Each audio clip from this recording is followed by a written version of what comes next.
चलिए, good morning. आगे देखते हैं हम। आज टेस्ट के बारे में देखेंगे। टेस्ट क्या है, एक्सपेरिमेंट जो इसमें करना है। एक डायरेक्ट सीयर टेस्ट या बॉक्स सीयर टेस्ट और दूसरा है ट्राई एक्सियल टेस्ट, त्रिअक्षीय परीक्षण। देखते हैं इनके बारे में। तो यहाँ पर पहले ये देख लीजिए, जो ट्राई एक्सियल टेस्ट है उसमें एक्चुअली 3 तरीके के टेस्ट रहते हैं। तो जब ट्राई एक्सियल टेस्ट करते हैं, त्रिअक्षीय परीक्षण, तो उसमें जो है 3 तरीके से टेस्ट किया जा सकता है। Unconsolidation undrained test, consolidated undrained test, consolidated drain test. केवल ड्रेन लिखा हुआ है।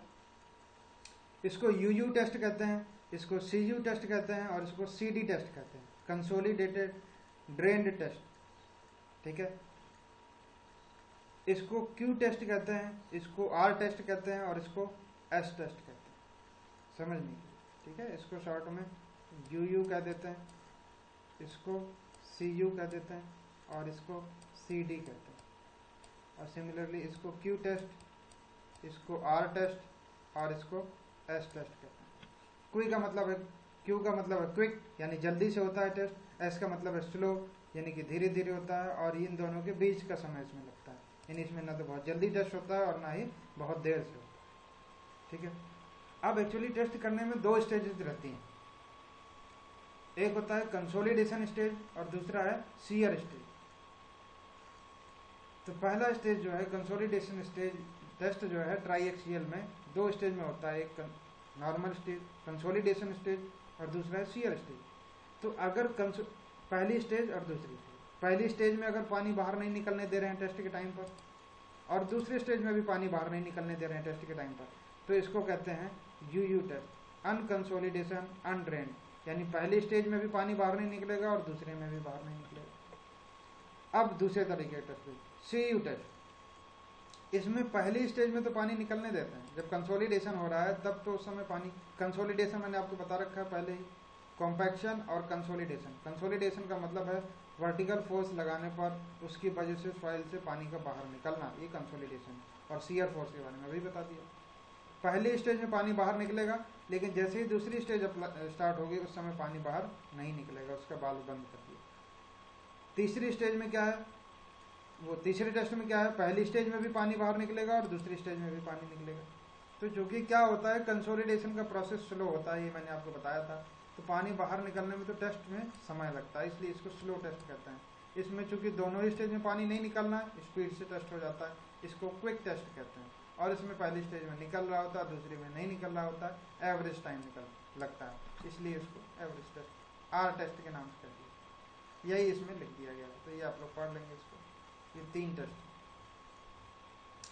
अब यहाँ पर शियर स्ट्रेंथ पता करने के लिए कौन कौन से टेस्ट करेंगे, लेबोरेटरी मेथड कौन कौन से हैं और फील्ड मेथड कौन कौन से।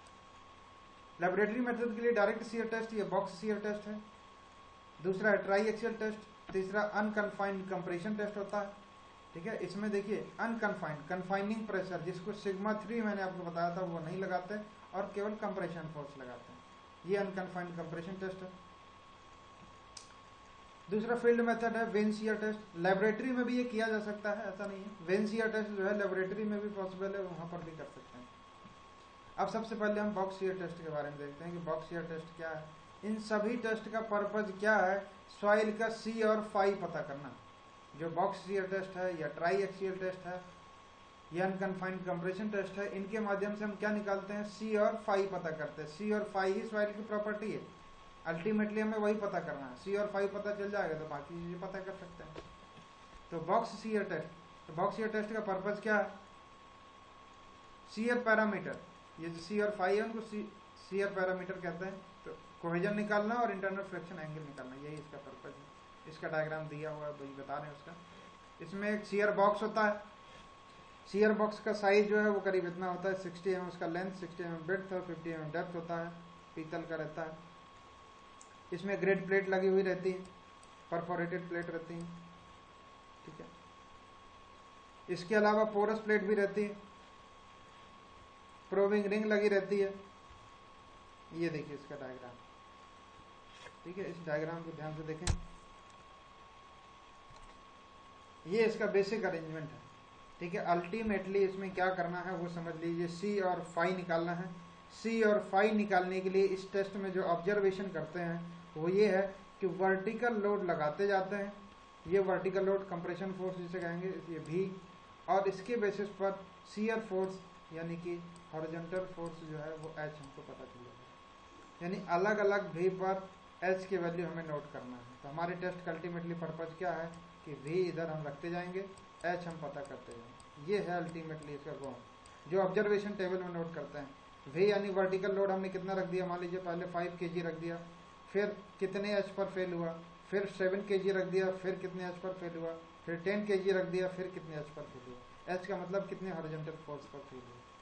ठीक है। अब हर बार अलग अलग सैंपल लेना पड़ेगा। तो पहले एक सॉइल सैंपल यहाँ हमने रख दिया, ये सॉइल सैंपल यहाँ रख दिया। ये देखिए ये ग्रेड प्लेट है और ये पोरस प्लेट है, परफोरेटेड प्लेट, ठीक है, जिसमें होल्स बने हुए हैं। तो वो डिपेंड करता है कि ये पोरस प्लेट जो है वो इसलिए लगाई जाती है ताकि अगर हम सॉइल में पानी बाहर निकालना चाहते हैं टेस्ट के टाइम पर तभी इनका उपयोग करते हैं।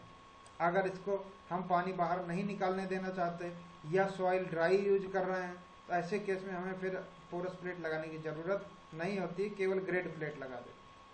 ठीक है। तो वो डिपेंड करेगा टेस्ट के बेसिस। अब यहाँ पर हमने सैंपल को रख दिया तो ये पूरा बॉक्स अलग हो जाता है। ये जो बॉक्स आपको दिखाई दे रहा है ये देखिए बीच से कटा हुआ है, यानी ये बीच से अलग भी हो जाता है। ये मेटल का पूरा एक बॉक्स होता है जो कि यहाँ पर क्लिप लगे रहते हैं दोनों तरफ। ठीक है, इस तरीके से बीच बीच में लगे रहते हैं। डायग्राम का इसका जो टेस्ट है इसके लिंक आपको दिए हुए हैं, विजिट करेंगे तो पूरा क्लियरली पता चल जाएगा। तो यहाँ पर क्या करना है कि सबसे पहले ये जो पूरा अरेंजमेंट बना हुआ है उसको समझने की कोशिश करते हैं। उससे भी पहले इस बॉक्स पे फोकस करिए। यही शियर बॉक्स टेस्ट कहते हैं, ये डायरेक्ट शियर टेस्ट है। ये बॉक्स ही इंपॉर्टेंट है इसमें। ये जो लोड ऊपर दिखाई दे रहा है जनरली नीचे में स्लॉट बना होता है, वहां से लोड लटका देते हैं। ठीक है, 5 kg 10 kg 7 kg जितना भी हमको रखना है। ठीक है, फिर वो 10 kg लगाने के बाद ये तो वर्टिकल फोर्स हो गया। हॉरिजॉन्टल फोर्स कैसे लगेगा ये देखिए, दिखाया गया, ये हॉरिजॉन्टल फोर्स। तो ये हॉरिजॉन्टल, ये देखिए ये नीचे रोलर लगे हुए हैं जिसके माध्यम से इस पोर्शन को हम आगे पीछे खिसका सकते हैं। ठीक है, तो इधर से हम फोर्स लगाते हैं, मोटर से भी लगा सकते हैं, मैनुअली भी लगा सकते हैं। वो एक अरेंजमेंट होता है जिससे ये जो है रोल करते हुए आगे बढ़ता है। ये आगे बढ़ेगा, ये फिक्स है, देखिए ये पूरा पोर्शन फिक्स है। ये नीचे का जो अटैचमेंट है ये पूरा फिक्स है। ये रोलर आगे पीछे रोल कर सकता है। तो इसके बीच में देखिए ये गैप दिखाई दे रहा है आपको। ठीक है, तो जैसे ही आप इस पर फोर्स लगाएंगे तो ये फोर्स इधर से लग रहा है, ये फिक्स है, ये इधर से फोर्स लग रहा है। तो ये जैसे ही शिफ्ट होगा तो ये यहाँ से सॉइल हमारा अलग हो जाएगा। ये वाले पोर्शन, ये बीच से जो दिखाई दे रहा है यहाँ से अलग हो जाएगा। क्योंकि ये आगे बढ़ेगा और ये रोक के रखेगा तो ये सॉइल हमारा यहाँ से अलग हो जाएगा। ये जो प्रोविंग रिंग लगी हुई है इसमें प्रामाणिक बल दिखाई दे रहा है। यहाँ पर शियर स्ट्रेस मेजर करने का उसमें रिंग लगा हुआ रहता है। वहाँ से आपको ये पता चल जाता है कि कितना शियर फोर्स लगा है। तो जब ये सॉइल का हमारा पोर्शन बीच से कट जाएगा उस समय इसका रीडिंग नोट कर लेंगे, इसको एच कह देंगे। तो हमने देखा कि 5 kg जब हमने लगाया तब यहाँ पर कितना दिखा रहा है, 2 kg दिखा रहा है। फिर 7 kg लगाया तब देखिए 3 kg दिखा रहा है। इस तरीके से हम बढ़ाते जाएंगे और अलग अलग टेस्ट पता चलते जाएंगे। तो ये वर्टिकल की वजह से, वर्टिकल जो फोर्स है उसकी वजह से जो स्ट्रेस आएगा उसको नॉर्मल स्ट्रेस कहेंगे। हॉरिजॉन्टल की वजह से जो आएगा उसको शियर स्ट्रेस। तो इसमें सबसे पहले क्या करना है, इनको अरेंजमेंट सेट करना है। सबसे पहले इस बॉक्स को अलग कर लेना है। नीचे सबसे पहले प्लेट रखना है, फिर एक ग्रेड प्लेट रखना है, फिर सॉइल रखना है, फिर उसके ऊपर दूसरा ये जो है दूसरी ग्रेड प्लेट रखना है, फिर पोरस प्लेट रख देना है। ठीक है, ये मैंने बताया संपीड़न बल जो यहाँ दिखाया गया है इसमें नीचे स्लॉट बना होता है, वहां से लटका देते हैं लोड को। अब इसको फिक्स कर दिया, इसमें लोड लटका दिया है। लोड लटका देने के बाद में हॉरिजॉन्टल फोर्स लगा देते हैं। हॉरिजॉन्टल फोर्स लगाने का मैंने तरीका बता दिया। इसमें मोटर अटैच रहता है। जैसे ही मोटर चालू करते हैं तो ये आपका जो है इस तरीके से फोर्स लगता है कि ये आगे की तरफ गति करने लगता है। ये नीचे वाला पोर्शन आगे की तरफ गति करता है, ऊपर जो ऊपर का पोर्शन है वो फिक्स है। तो नीचे का पोर्शन गति करेगा, ऊपर का अपना जो है फिक्स है। तो ये क्या होगा, यहाँ से कट जाएगा। तो कब हमारा सॉइल जो है दो अलग अलग पार्ट में डिवाइड हो जा रहा है इस एक्सिस के रिस्पेक्ट। पहले से देखिए फिक्स है कि कहाँ से फेल होने वाला है। वैसे सॉइल हमारी जो है कहाँ से वीक है ये अलग बात है, लेकिन इस टेस्ट में हमारा प्री प्लान रहता है, ये प्री डिफाइंड रहता है प्ले, यहाँ से हमारा फेल होगा। ठीक है, ये इसका बेसिक टेस्ट है जो पर्पज है। ठीक है, ये तो मोहर सर्कल वगैरह बना हुआ है उसका बेसिक डायग्राम। तो वही है कि शियर स्ट्रेंथ यहाँ पर पता करने के लिए नॉर्मल स्ट्रेस और शियर स्ट्रेस का मान पता होना आवश्यक है। नॉर्मल स्ट्रेस कहाँ से पता चलेगा? वर्टिकल स्ट्रेस V से, और हॉरिजॉन्टल स्ट्रेस कहाँ से पता चलेगा? कैपिटल H से। ठीक है, तो पहले अनडिस्टर्ब सैंपल ले लेते हैं। दो तरीके के सॉइल सैंपल हम ले सकते हैं, एक अनडिस्टर्ब सैंपल और एक रीमोल्डेड सैंपल। जब हम बाहर से सॉइल सैंपल लाते हैं, अगर उसको इस तरीके से लाते हैं कि उसकी जो नेचुरल प्रॉपर्टी है वो बदलने ना पाएँ, तो उसको कहते हैं अनडिस्टर्ब सैंपल। और अगर हम उसको डिस्टर्ब कर देते हैं, जैसे फावड़े से खोद कर अगर निकाल रहे हैं, तो पूरी प्रॉपर्टी बदल जाती है, क्योंकि पहले सॉइल प्रेशर में रहती है, किसी के साथ में आसपास का जो एटमॉस्फेयर है उसके साथ कनेक्टेड है, प्रेशर में है, उसकी अलग प्रॉपर्टी है। लेकिन जैसे ही आप बाहर निकालेंगे तो उसमें बहुत सारी प्रॉपर्टी उसकी बदल जाएंगी। तो कुछ ऐसे टेस्ट होते हैं जिसमें हम सैंपल को अंदर से निकाल लेते हैं और डिस्टर्ब नहीं होता है। ठीक है, उसको कहते हैं अनडिस्टर्ब। तो यहाँ दोनों में से कोई ले सकते हैं, अनडिस्टर्ब सैंपल भी ले सकते हैं। ठीक है, ये प्राकृतिक नमूना सैंपल इसमें से ले लेते हैं। अब वही इसमें लिखा हुआ बेसिक डिटेल। अप्रूवल बॉक्स को वर्टिकल दिशा में बाहर लटकाते हैं, कंप्रेशन फोर्स लगाते हैं। ये आप लोग इसको पढ़ लीजिएगा, बेसिक है किस तरीके से प्रोसीजर मैं आपको बता देता हूँ। ठीक है, टेस्ट करने के लिए रीमोल्डेड अनडिस्टर्ब दोनों ही सैंपल उपयोग कर सकते हैं। ठीक है, अनडिस्टर्ब और रीमोल्डेड सैंपल। सॉइल को भी टेस्ट करना है, ड्रेन्ड कंडीशन में करना है तो पोरस प्लेट लगाएंगे। ठीक है, और फिर उसके बाद ग्रेड प्लेट लगाएंगे। लेकिन अगर हम अनड्रेन्ड कंडीशन में करना है, अनड्रेन्ड कंडीशन का मतलब कि टेस्ट के टाइम पर पानी बाहर नहीं निकलने देना है, तो केवल ग्रेड प्लेट निकालेंगे। क्योंकि अगर पोरस प्लेट निकाल देंगे, पोरस प्लेट लगा देंगे, तो लोड लगाएंगे तो पानी उसमें से बाहर निकलने लगेगा। क्योंकि लोड लगाने से कंसोलिडेशन होगा, कंसोलिडेशन में पानी बाहर निकलेगा, तो पानी बाहर तभी निकल पाएगा जब पोरस प्लेट लगाएंगे। तो ये तभी लगाना है जब आपको ड्रेन्ड कंडीशन में टेस्ट करना हो।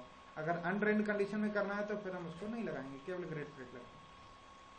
सॉइल सैंपल को हम बॉक्स में रख देंगे, तो जो बॉक्स रहता है बॉक्स को बंद कर देंगे।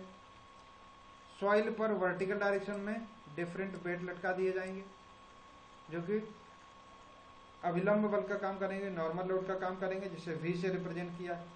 फिर इसके बाद हॉरिजॉन्टल डायरेक्शन में पेंच की गति द्वारा शियर फोर्स लगाया जाता है। ठीक है, वो अरेंजमेंट उसमें बना हुआ रहता है। शियर फोर्स का मान हम तब तक बढ़ाते जाते हैं, हॉरिजॉन्टल डायरेक्शन में वो पेंच तब तक गति करता रहता है जब तक कि सॉइल का सैंपल हमारा फेल नहीं हो जाता। ऐसी स्थिति में जब सॉइल फेल हो गई, उस समय प्रोबिंग रिंग का जो है रीडिंग नोट कर लेते हैं। उसमें डायल गेज लगा होगा प्रोबिंग रिंग के अंदर, वो डायल गेज से हमें पता चल जाएगा, और उसका लीस्ट काउंट उसमें लिखा होगा तो हमको ये पता चल जाएगा। ठीक है, फिर हम शियर फोर्स का मान पता कर लेंगे उसमें। तो हमें किस तरीके से क्या पता चल जाता है? ये कैलिब्रेशन चार्ट मतलब लीस्ट काउंट निकालने का तरीका होगा कि उसका 1 डिवीजन कितने के बराबर है, वहां से हमको शियर फोर्स उसका पता चल जाएगा। तो वर्टिकल लोड वो वेट है जो हमने लटका दिया है, हॉरिजॉन्टल फोर्स हमको प्रोमिनेंट से मिल जाएगा। ये इस टेस्ट का बेसिक पर्पज है। जब ये हो जाएगा, अब सैंपल का दूसरा टेस्ट लेकर के नॉर्मल जो लोड है या वर्टिकल लोड है, जो लोड हमने लटकाया था उसको बदल देंगे और फिर वही टेस्ट करेंगे। ऐसे 4 से 5 बार करना है। अलग अलग अविलंब बार के लिए हमको शियर स्ट्रेस या शियर फोर्स निकालना। तो ये ऑब्जर्वेशन टेबल में क्या क्या हमको पता होगा, ये पता होगा और ये पता होगा। ये हमने रखा हुआ है कि 5 kg, 7 kg, 9 kg, 11 kg। ये हमको आया हुआ है 1 kg, 2 kg, 1 kg, 2 kg, 3 kg और 4 kg। इसको निकालना है तो नॉर्मल लोड को नॉर्मल स्ट्रेस निकालना है तो एरिया से डिवाइड कर देंगे। इसको एरिया से डिवाइड कर देंगे तो ये मिल जाएगा, इसको एरिया से डिवाइड कर देंगे तो ये मिल जाएगा। इसको कहते हैं सिग्मा, इसको कहते हैं टाउ। तो सिग्मा और टाउ आपको मिल जाएंगे। ये एरिया से डिवाइड कर दिया है। सिग्मा और टाउ जैसे ही मिल जाएंगे तो दोनों को वही ग्राफ बना देंगे। सिग्मा को हम लोग एक्स एक्सिस में रखेंगे और टाउ को वाई एक्सिस पर रखेंगे, वहाँ से हमको मिल जाएगा। ठीक है, तो इसको बनाने का सिंपल सा तरीका,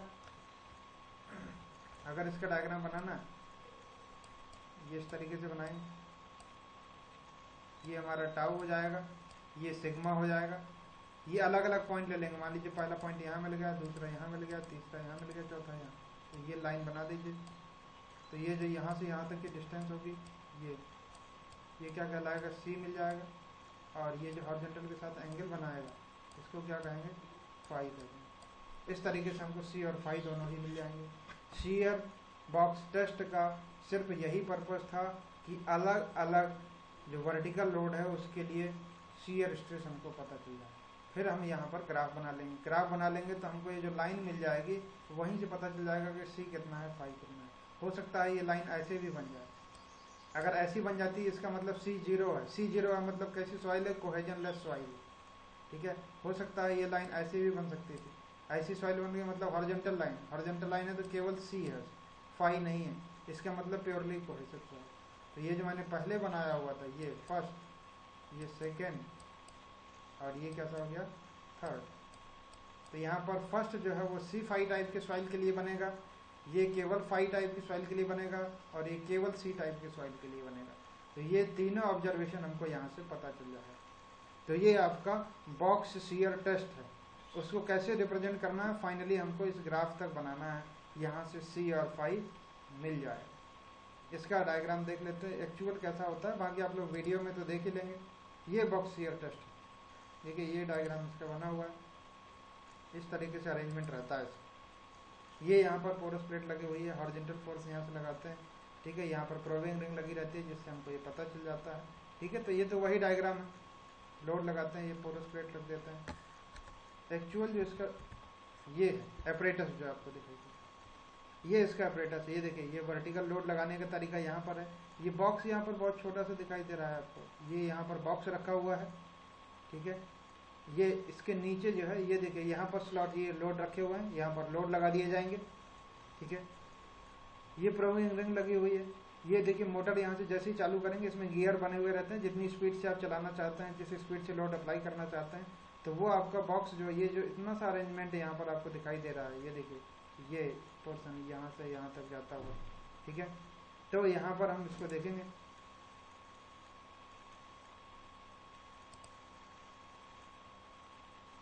ये यहाँ से हम लोड अप्लाई करेंगे, यहाँ पर वर्टिकल लोड रख देंगे, वी जितना भी केजी रखना है, मोटर चालू कर देंगे। तो यहाँ पर आपको रीडिंग पता चल जाएगा। ये प्रोबिंग रिंग है, ये डायल गेज बना हुआ है, ठीक है। इसके एक डिवीजन कितनी वैल्यू है वो आपको चार्ट मिल जाएगा उसमें। तो जैसे ही इसको चालू करेंगे तो देखेंगे थोड़ी देर बाद ये जो बॉक्स का ऊपर वाला पोर्शन, ये अंदर जो बॉक्स रखा हुआ होगा उसका ऊपर वाला पोर्शन अलग हो जाएगा, नीचे वाला वहीं हो जाएगा, ठीक है। ये देखिए यहाँ पर फिक्स है, ये प्रोबिंग रिंग जो है यहाँ पर फिक्स कर दिया गया है। तो जैसे ही आप इसको चलाएंगे तो ये एडजस्ट होता जाएगा और इसको ये मूव करेगा हॉरिजॉन्टल डायरेक्शन में। ये यहाँ पर जो लोडिंग पैड बना हुआ है ये मूव कर सकता है इस प्लेन के ऊपर, तो ये आगे बढ़ेगा, जिसकी वजह से वो फिर फेलियर आपको पता चल जाएगा। और जैसे ही फेल हो जाएगा तो यहाँ पर आपको एच पता चल जाएगा, यहाँ से एच मिलेगा, यहाँ से वी मिलेगा। वी को बदल करके हम क्या निकालेंगे, सिग्मा, और एच को बदल करके क्या निकालेंगे, टाउ। और सिग्मा और टाउ मिल जाएंगे तो फिर वही ग्राफ बना दिया जाएगा, ठीक है, सिग्मा और टाउ के बीच में। और यहाँ से आपको वो वैल्यू पता चल जाएगी जो भी हो, ये टाउ है और ये यहाँ पर सिग्मा, यहाँ से आपको उसकी वैल्यू पता चल जाएगी। ये था आपका बॉक्स शियर टेस्ट के बारे में।